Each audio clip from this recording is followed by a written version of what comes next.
The Dark Wave for Aurora, tlph, Moskov for OHEB. I don't like this Moskov. I don't like this Moskov. Maybe it's all about the vantage point here for OHEB and the Matilda for JP. So it's going to be a jungler backshot here for Carl. I mean, if you ever wanted a gold lane fighter for Doming, I would say Esme is very good here. Even though there's a backshot, I don't think you die against this composition if you're Esme. But so far, Doming Kite's success onto fighter gold heroes is not yet that high. Actually, never mind. They don't have a final, so they need a marksman here. Let's see. He's not hovering over any heroes at all. Very nice catcher for camera guy. Yeah. What about Natan? Natan, Bruno. Go back to the carrier, Brody here. If ever. I'd say Natan. Natan's the better pick here. The 1-1 is actually open, if ever. Obsidia. So it's going to be... No. Do you lock it? It is an Ixia. There's a Matilda in the game. He was actually touching the Matilda before he picked off and locked in the Ixia. Yeah, maybe they're worried about it. Maybe he was like, are you sure, guys? Are you sure? There's a Matilda in this freaking game. There's an Arlet as well. But maybe somebody was like, don't worry, we'll protect you. All right, let me lock it in. That is a very huge statement to get a Nixia against a Matilda. And I do feel the contemplation there for Doming Kai. Yeah. And that's a very nice POV to see as well. To be fair, before he was Aurora, when he was in Minana Evos, this was his most successful hero. But still, risking it all for the match point here for Aurora. Let's see if this will be the final game. Will they be a representative and go to the grand finals? Let's head on over to our casters. One win away for Aurora to cement themselves in the grand finals and book their ticket to Jakarta. One more game for Liquid to win to take us all the way. And in that very crucial game, we see Doming Kite pick up an Ixia in the gold lane. This is a debut and a re-debut, if you'd like to call it. Midnight did throw back an allude to Doming Kite's early days. Yep. Once known as Doming Der or Doming R. He was with Minana Evos. That's, I think, when we started calling him Pal Doming. Yes. When he started, you know, really rack up the farm. And Brigida, you mentioned how you saw this on like a TikTok or something. Ixia and Eve. There's this certain combo between the Ixia and the Eve, which lets you just lock down all your opponents if you get to put or launch the real-world manipulation with the full barrage. And the full barrage at the perfect spot. So it's like geometry, like a triangle with a square or a rectangle. But what I'm thinking about is that Sanford has a vengeance. Carl TZ may be somehow affected, but he does still have the Backshot Shield Unity. And there's a Matilda that can just yeet them out. Yeah, but there's a Guiding Wind and the Crimson Beacon. So there are just so much blink skills that for could Liquid. Get you out of that box. Which is, again, something Aurora is willing to play with. Again, this is the threat we present. What are you going to do about it, Liquid? While Liquid is sticking to a very Liquid identity. Look at their draft and look at how brazen Carl TZ is taking that small cap away in the bottom lane.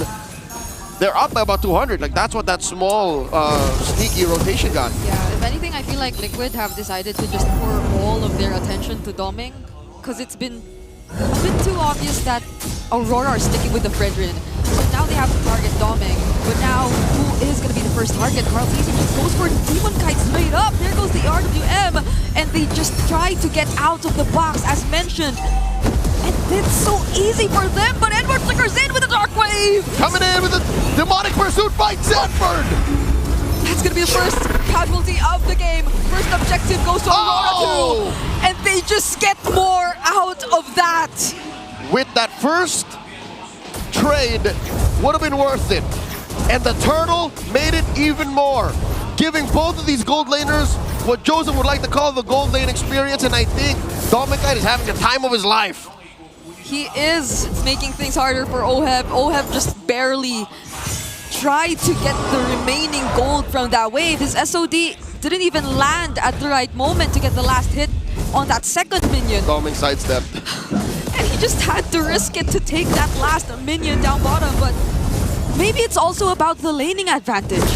For Dominkite, the Iksha arguably can handle herself in the lane, not until someone decides to, like JP, rotate down bottom. Change the math significantly. In a 1v1 situation, she has better sustainability, a little more reliable crowd control. Oheb kind of has the angle, that Spear of Misery. Yeah, the passive and all that. And as you can see, though the wave is at equilibrium, but still, Dominkite has that XP advantage. I wonder if there's a significant gold advantage as well. As you can see, Aurora, 3.5 minutes in, has 1,000 gold up. So that's what you get with one more kill and that turtle that you scored. Yeah, it's so good for Doming that they won that first objective fight too, because it just allowed him to be a lot more confident here in the laning phase.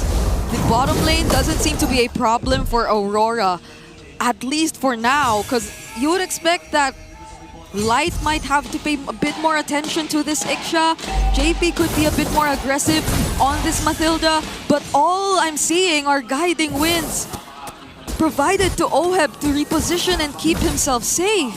They're not guiding winds that try to push forward or threaten Dominkite. Yeah, so it looks like Liquid are hunkering down for what could be the inevitable defensive state that they'll be in if they have to give up every single turtle in the early game. This is the second one spawning in the lower quarter.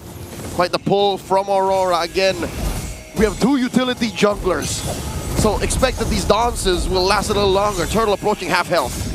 Yep, no one's really committing just yet, but Aurora decides to go in first. There's the real world once again. Sanford using the final slash, but no follow-up will happen. Aurora are just going all in, and Carl teases the next target. Saji's Crimson Beacon out, but Edward follows him under the turret. And that's two members down for Team Liquid. And one of them is the Retribution holder, so Aurora can take their sweet time. Oh my lord. You mentioned all the dashes. You mentioned how it should be easy to dodge that RWM full barrage combo, but guess what? Mr. Consistent likes it when you dash away. He gets to chase you with the Infernal Pursuit. And guess what? They're not doing the combo. They're using it at different times. Exactly. They're layering it. They're not getting their cake and eating it too. They're getting their cake and keeping it in their back pocket for a rainy day. And that rainy day is today as Aurora take mid lane. Aurora on the way to taking the bottom lane. They're up 2,000 gold. All theories are gone. Aurora have a different approach at playing this lineup. And Team Liquid Philippines, they're clearly surprised by how they're doing this. Rick, it's a full 1,000 between Oheb and Dominkite. And Dominkite just went full greed. Sky Piercer on this Ixia. Sky Piercer first even, maybe. Or was it second? Item. Okay, it's he has second. One fully built item. Yeah. Okay. So he's on his way to a Swift Trinity. But first, a little stopover, a little break there with the Sky Piercer. I think he's reading the room. Yeah. He's reading the room like, you guys are going to feed me the kills, and then we're going to go to Jakarta. Like, that's what's going to happen here. They're just so close to making that happen. Because at this point, not even Sanford can look for those final slashes to make things work. Not without triggering Edward. And not with the real-world manipulation in front of them. That too, he has to stop. Again, sure you can dash through. You can, train on your targets with the Vengeance, but it's not like the front line of Aurora's making that easy. Yeah, I think Carl, TZ, and Sanford have to be a lot more calculated in terms of the timings in which they go in, because it's so hard to back out when Aurora decides to punish you. You know what? Here's one of those times when I wish Liquid had that Hayabusa to hunt down this Ixia. Because the last time it was picked was Season 14, about a year ago, September 27, 2024, by Kozin, when he was playing for TNC. So the last time it happened in MPL Philippines, Rora was on the receiving end of an Ixia. Yeah, and that was a completely different TNC that we're talking about at the time, a year ago. Oh, Edward again has all his eyes on Sanford. But could he be the target? They're gonna settle for whatever they can, because at this point, Team Liquid, they could not get close to the objective. Little trade though. Rora did have to open up that bottom lane. Oheb doing work, getting farm on him. maybe that SOD missing was a little bit of burnt toast. even if it did hit, like he wouldn't have to press it. Like he should keep himself scared. I think that's step one in Liquid's recovery. Don't pick fights. Guiding wind away, saving Oheb from Edward. That's all we're seeing for now. Unfortunately, they have that, but how else can they utilize the tools that they have? They're not able to play as aggressively because of the threat of an immediate punish from Aurora. Either the real world, the full barrage, or Edward just blocking every single member of Liquid from running away. Oh, smart move from Carl, but Oheb gets caught by the Unbreakable. Oh my goodness. Something tells me Rora have put the fear of God into Liquid. You see how fast JP flickered away? Yeah. I think he was expecting a full-on collapse. He's like, no way! Because it could happen. Edward was so close nearby. That was a jump scare. And now all they're doing is just going for the split push. Team Liquid Philippines, they're stuck in this position of they can't even pick a team fight. Nope. They can't even try to look for pickoffs. No one seems like a safe target if we talk about Aurora. Not until Oheb is ready. And Oheb is so far behind. He's almost 2,000, full 2,000 behind Dominkite. And he only has 2 out of 3 on that Swift Trinity, while Dominkite is on his way. He's 2 in, but also he has a Sky Piercer. Luckily, no stacks on yet. Yeah, but he also has the Sea Halberd, so like, even this early on, they're finding ways to deal with every single form of sustain that Liquid has. Right, shield, heal, and given an Ixie, again, it's been a while, folks, since we've actually seen one in professional play. Might not even want that Swift Trinity. He might just want that Corrosion Sight, and then a smorgasbord of other damage items that you put on marksman. Lord spawns, upper quarter, Aurora approaching that 5,000 gold lead over Liquid, and I'm not so sure this is the right call. I don't think the cavalry wants to smoke. Does JP really want to stand up front? Edward, once again, it's always Sanford that he's trying to look for. Oh no. Carl TZ trying to close in. Edward forcing a fight down or on the other side of the map as well. But the AOG is already committed. SOD finally connects. Sanford goes in and Demon Kite actually falls. But Edward gets the Lord! Mr. Consistent secures it, and they take down so many. The Liquid Stampede is quelled. Rora finds the wipeout. Dominkite is a maniac! A sidestep full barrage from Dominkite to take down 4 members from the cavalry. 40 couldn't flicker, JP couldn't flicker, could have maybe saved someone with a guiding winds, but Dominkite was too damn deadly.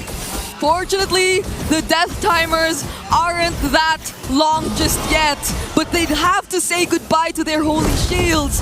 And Aurora, they're so terrifying, they actually go for Yue, but is he the target? Dominkite! It's Dominkite they want! It's a shutdown from Sanji! Oheb coming in from the back line. Demonkite trained on him.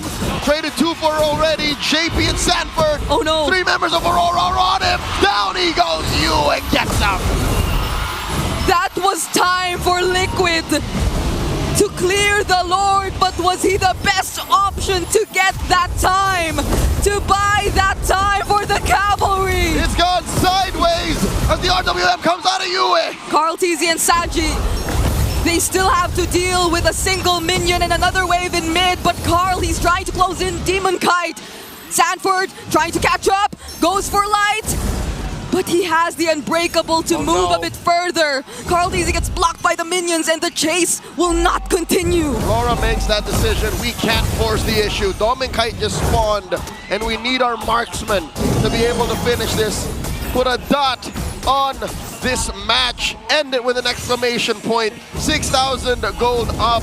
Dominkite just built that malefic gun.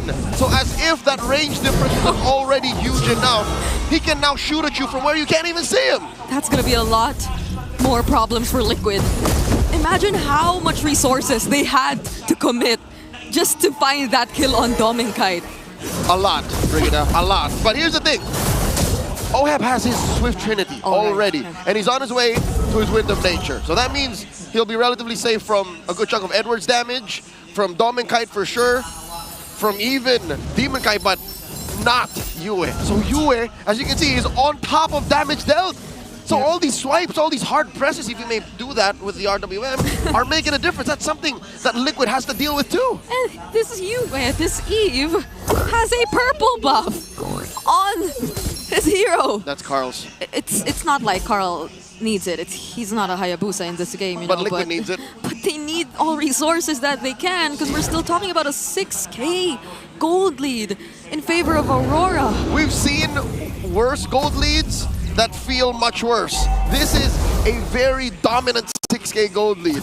And I think they're in the right spots. Domikai builds his final item to fill up his kit. He has a wind of nature of his own.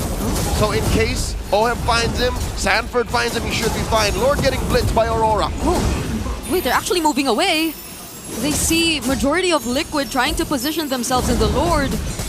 What could be the call for Aurora? Deadly Dawn starting up Vital Slash! Sanford finding some targets, but they're not the best just yet.